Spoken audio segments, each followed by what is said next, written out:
KMCC രൂപീകരണത്തിന് 40-ാം വാർഷികാഘോഷങ്ങൾക്ക് സൗദിയിലെ യാംബുവിൽ തുടക്കമായി. ഒരു വർഷം നീണ്ടു നിൽക്കുന്നതാണ് ആഘോഷ പരിപാടികൾ.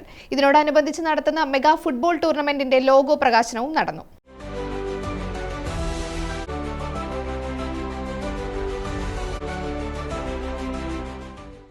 നാൽപ്പതാം വാർഷികാഘോഷങ്ങൾക്കാണ് തുടക്കം കുറിച്ചിരിക്കുന്നത്.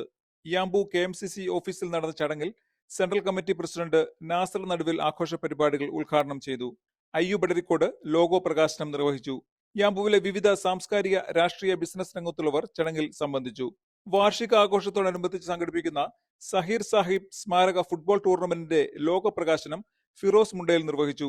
അലിയാർ മണ്ണൂർ, നിയാസ് പുത്തൂർ, അബ്ദുൽ കരീം പുഴക്കാട്ടൂരി തുടങ്ങിയവർ സംസാരിച്ചു. യാസിർ കൊന്നോല, ഷമീർ ബാബു തുടങ്ങിയവർ നേതൃത്വം നൽകി. Niyas Yusuf, media 1, Yanbu.